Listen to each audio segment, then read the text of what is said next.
क्या प्रोग्राम था आज? ना बड़े दिनों की बात ये नहीं है। यहाँ तो मैं बचपन से पला बढ़ा हूँ यही। मैंने बड़म्बा मेरे मामा हैं, वहाँ से 10+2, उसके बाद बीए जो है मैंने गवर्नमेंट कॉलेज माहिम से करी 1994 में।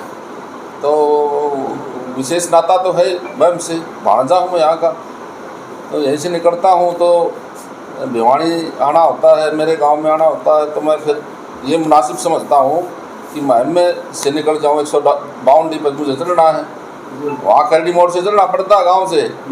तो यहाँ मैं 1-5-2 काज हो जाते हैं। यहाँ मैं साथी जो राजेश जी हैं, महेंद्र जी हैं, इनसे मिलना हो जाता है, अपने करकड़ा जी इनसे मिलना हो जाता है यहाँ।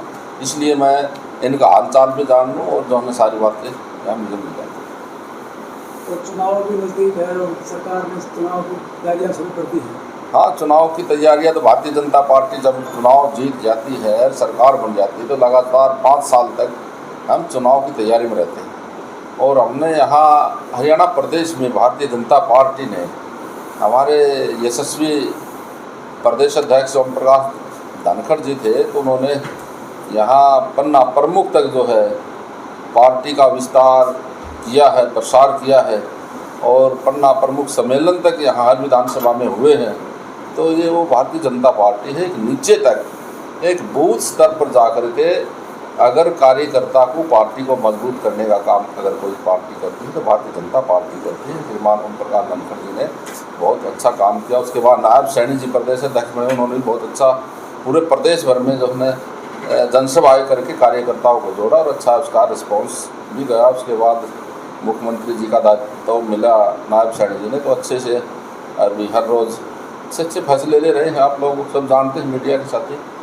तो मुझे लगता है 2 तारीख को एक अच्छी जो है न प्रदेश स्तर की पंचायतों को बुला करके मुख्यमंत्री अच्छा निर्णय लेने वाले पंचायतों के हैं। सरकार इसके लिए कैंप लगा चुकी, लेकिन कोई समाधान नहीं मिला।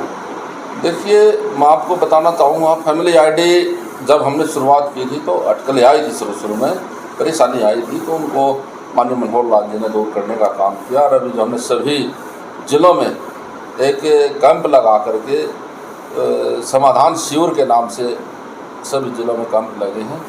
और मुझे लगता है फैमिली आईडी का कुछ हद तक काम ठीक हुआ है, आईडी ठीक भी हुई है, परिवार पहचान पत्र ये सब ठीक हुए हैं। और इसमें कोई अगर कमी रही होगी थोड़ी मोटी तो हम उसको भी आगे ठीक करेंगे। अभी तो मुझे नहीं लगता, मैं जनता के बीच से आया हूँ, किसी की कोई शिकायत नहीं है। जैसे भिवानी ज़िला है मेरा, डिस्ट्रिक्ट भिवानी में भवानीखेड़ा मेरी विधानसभा है, तो वहाँ जैसे जितनी भी शिकायतें आई तो हमने माननीय मुख्यमंत्री जी के सामने रखी। तो उन्होंने पूरे प्रदेश भर में ये समस्या थी तो उसके लिए समाधान शिविर लगाने का काम किया है। काफ़ी हद तक ये ठीक हुई फैमिली आईडी।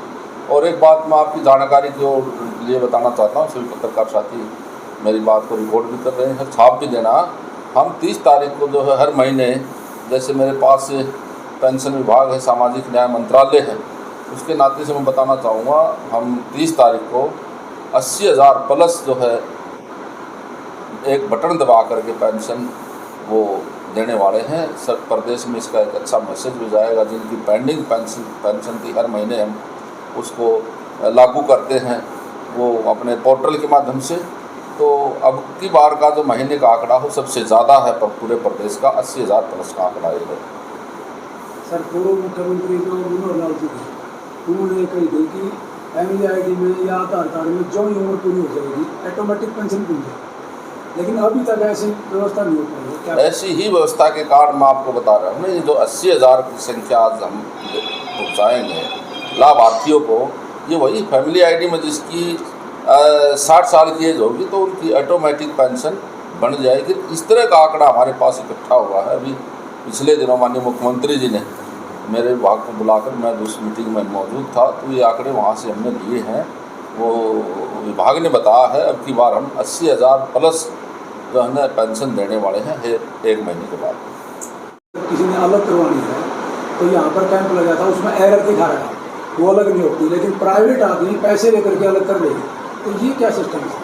ना, प्राइवेट आदमी पैसे लेके जो अलग कर रहे हैं, हमारे संज्ञान में कोई लिखित में इस तरह की शिकायत आती है तो हम उसके खिलाफ कार्रवाई करेंगे, संज्ञान लेंगे।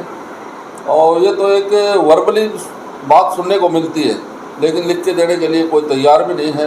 और हमें ये इस तरह की बातें आई, हमने विभाग को इस तरह किया है। अगर इस तरह की उनके पास कोई जानकारी उनको मिलती है तो उसको किसी कीमत में छोड़ना नहीं, उसको किसी कीमत में भी उसको बख्शना नहीं है। उसके खिलाफ जो कार्रवाई बनेगी हम करेंगे। सर नौकरियाँ हटाई गई क्योंकि 23,000 रुपये का कुछ होना इससे पहले के जो नौकरी सी और डी नौकरी नई सिरे से उनकी बनेगी या फॉर्म दोबारा ना देखिए, वो भी प्रोसेस से आप सुप्रीम कोर्ट वाली बात कर रहे हैं। मैं उसके बारे में कहना चाहूँगा, कल मुख्यमंत्री जी ने बयान भी दिया है, उनको हम घर नहीं बैठने देंगे।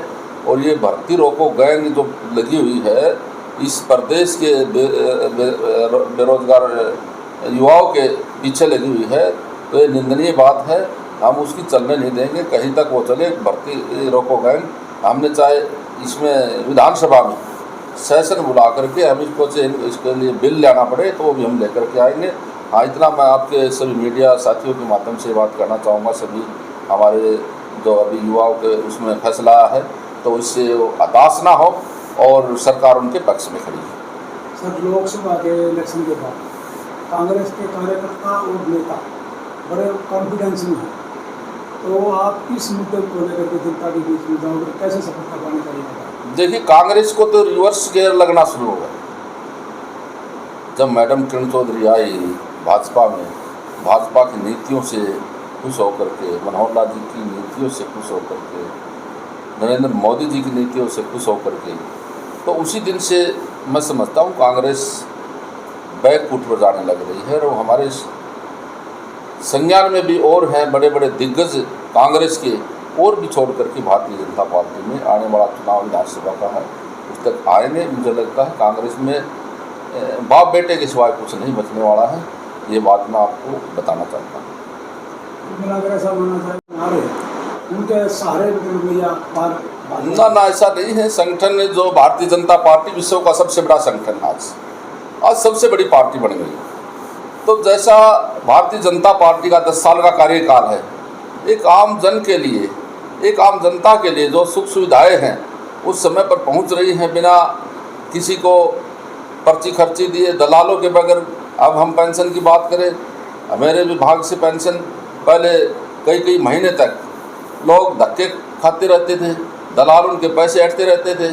जब से ये फैमिली आईडी में माननीय मनोहर लाल जी ने व्यवस्था करी, बुढ़ापा पेंशन घर बैठे जब 60 साल का हो जाएगा तो उसको कहीं जाने की आवश्यकता नहीं, कहीं जाने की ज़रूरत नहीं है, उसके घर बैठे उसकी पेंशन बन करके आ जाएगी। मैसेज टक देसी बोल जाएगा फ़ोन में, तुम्हारी पेंशन बन। एक अच्छी व्यवस्था है। देखिए, वजूद तो है। चौधरी बंसीलाल जो इस हरियाणा के निर्माता रहे हैं, उनकी पुत्रवधू है और एक अच्छे उस परिवार से है, राजनीतिक परिवार से है। तो उसका मैं समझता हूँ भिवानी में, मेरे भिवानी खेड़ा में भी बहुत अच्छा उसका परफॉर्मेंस रहेगा। और पूरे प्रदेश भर में, हरियाणा प्रदेश में किरण चौधरी एक बहुत, मैं कहूँगा एक बोल्ड लेडी, एक मर्द लेडी के नाते जो है हम हाउस में देखते थे, तो एक अपनी बातें जब वो करती थी तो एक प्रकार से मैं दोबारा कहूँगा कांग्रेस को रिवर्स लगना शुरू हो गया, बैक लगना शुरू हो गया।